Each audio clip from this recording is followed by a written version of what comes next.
Well, I think we can now say that the Grand Library is complete. Next, we'll need to find somewhere to put the bird stands, cushions, and deposit boxes. Ah, hello there, traveler, Paimon. Thanks to your help, the library repairs are basically complete. It's really starting to look the part. What about that other stuff you just mentioned? Are you planning on putting all that in the library too? Yes. That said, it's too big of a job for me to handle alone. I was planning on getting some of our more skilled artisans to help out. The Grand Library is open to humans and animals alike. Since we have furniture for humans to sit down on, there should naturally be some for the animals too. Huh.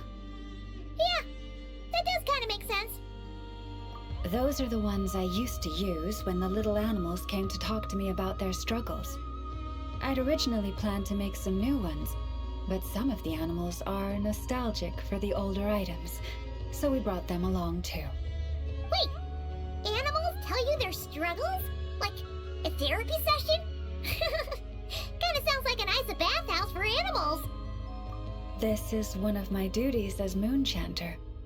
I would not call it hard work. And it's true. All living things have a need to feel heard. I have always encouraged everyone to come to me without reservation, whatever troubles they may be facing. Hiding your thoughts deep in your heart will not solve anything. In fact, it often makes the problem worse. Oh, well, I've never looked at the numbers, but my sense is that the animals consult me more often. After all, my daily routine is more or less the same as that of my people, and they don't usually come during work hours.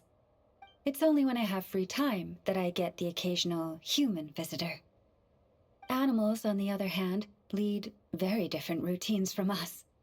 Sheik badgers tend to visit in the early morning hours, while ibises often drop by after sunrise.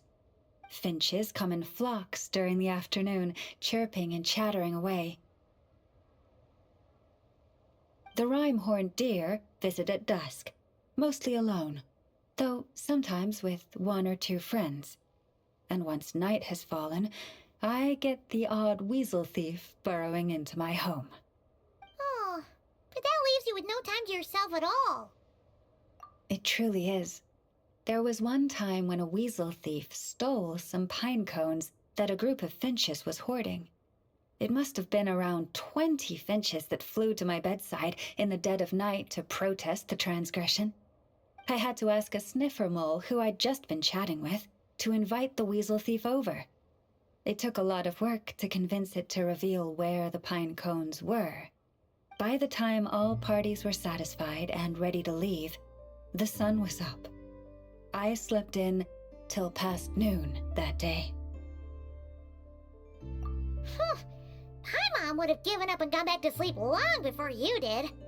And probably pulled a blanket over her head first to block out the noise. Since they'd taken the trouble to come to me, I felt I had a duty to help them.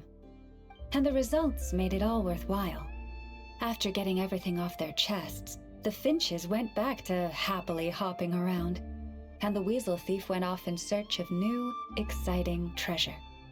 But humans are less forthcoming than animals. Too often, they hide their true feelings in the deepest corners of their hearts. Even those who come to me for guidance, I feel as if they tell me only part of the story, leaving out what truly burdens their soul. Perhaps they are unwilling to say it out loud, to face the real issues head on. Human society often encourages people to hide their true selves. It is not dissimilar to the way that some butterflies hide away in a withered leaf and camouflage their wings to match their environment. Social interactions between humans can be complex and difficult. Everyone has their way of coping, and I don't judge them for it. Nonetheless, suppressing one's true feelings can easily lead to melancholy and depression. Deep-seated issues like that are difficult to resolve, no matter what advice I give. So I had an idea. I thought, what if I could find a way to bring complicated human minds and straightforward animal ones together? Maybe by spending some time around each other, both could experience a new perspective. It was with that in mind that I renovated the Grand Library and turned it into what it is today. Spacious and well-ventilated, and open to humans and animals to come and go as they please. Except maybe on rainy days, when they're looking for shelter. But the rest of the time, people can visit whenever they want, to spend time with the animals, browse books, rest, and enjoy the sun. And perhaps the company of our dear animal friends, who will not be driven away by anything they say, might encourage people to open their hearts and share the truth of what lies within. Wow, you really put a lot of thought into this library renovation. Oh, it sounds great to Paimon. Hugging fluffy animals, lounging in a chair all day without a care in the world. Just thinking about it makes Paimon feel all warm and fuzzy. Of course. Your assistance with the renovation works was invaluable. It should go without saying that the Library of the Frost Moon Scions shall always be open to you.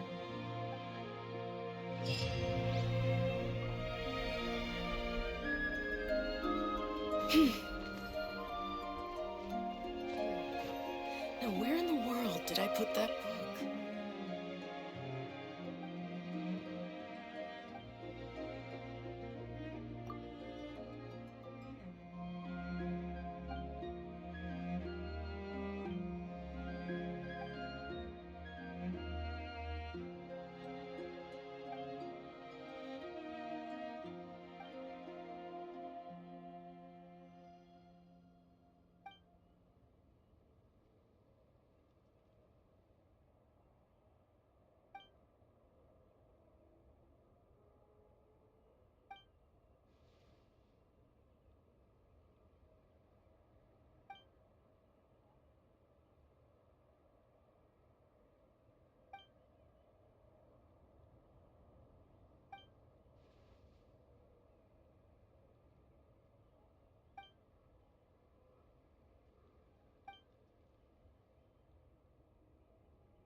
Hey, Lauma! We're here to visit.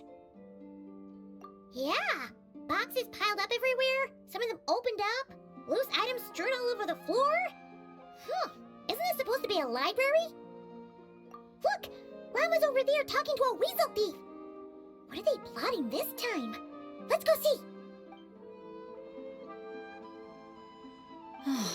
Be that as it may, we don't have any urgent excavation work for you at the moment, so please, stop digging holes all over the place, all right?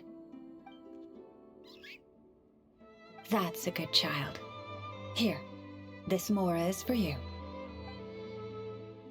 That's the weasel thief from last time, right? What was Lauma saying? Have they found another relic? Hello there, traveler, Paimon. Welcome to the library. Is there anything I can help you with? No. I was just giving the little one a bit of a stern warning. It's been getting a little overexcited lately, and it's starting to bother the community. Its passion for treasure hunting has only grown since we retrieved the lunar semblance. It comes to me all the time, asking when the next treasure hunt will be. I keep repeating that we now have more than enough documents and relics in our library to occupy our research. But alas, yes, but it doesn't quite understand what constitutes a relic, so it simply digs up anything that seems valuable and drops it off here. It has at least promised me that it won't go digging around again, but there's already a big backlog of items from previous digs. There's no way around it. I'll just have to go through and sort them, one by one. Sorry, you two. I'm afraid I won't be able to accompany you on your sightseeing today. Now then, what's in this box again?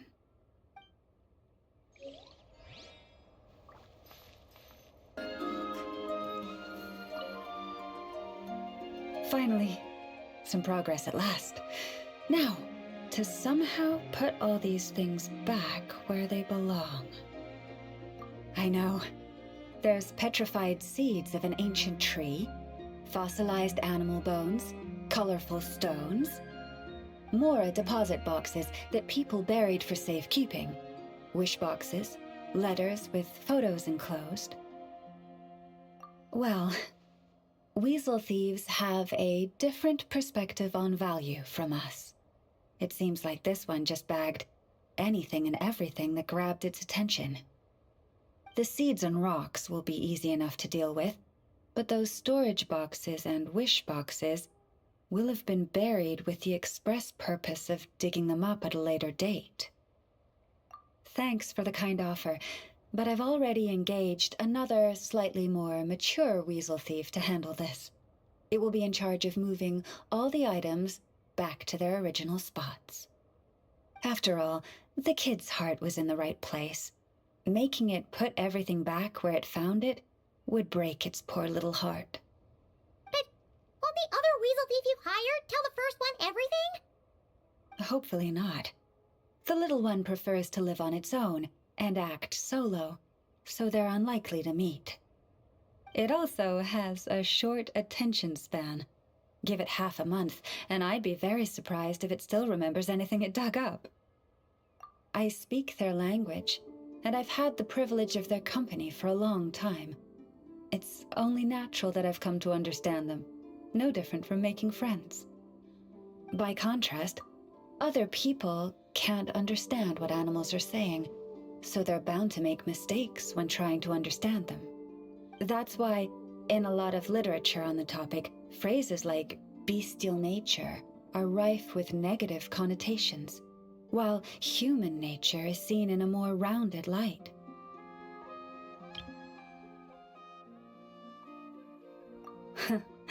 You're right. I'm sure those books would have turned out quite differently if they were written by a wolf or a rhyme-horned deer. In any case, to me, human nature and bestial nature are both simply nature. Whether human or beast, all have moments of courage and of cowardice, times of both greed and rage. We all rejoice in our successes and mourn our failures. These experiences are neither inherently human nor inherently animal. They are a part of our shared nature, a nature bestowed upon all living things by Mother Nature herself. I do sometimes wonder whether the world around us might have turned out for the better if humans and animals could communicate with each other. But I know it is but a fantastical idea that can never be.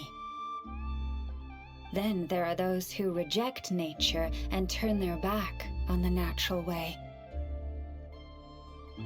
They are the wayward ones who do not hesitate to pull the trigger, even when they speak the same language as the object of their slaughter.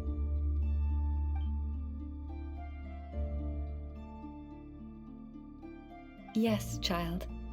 I know you can protect yourself, and that you are far fleeter of foot than they. Do not worry. No one shall harm you again. Ah, how time flies. I should get back to sorting through that pile of treasure. I should have enough time to get everything in order before the weasel thief arrives. What do we have here? Ah, that goes in this pile.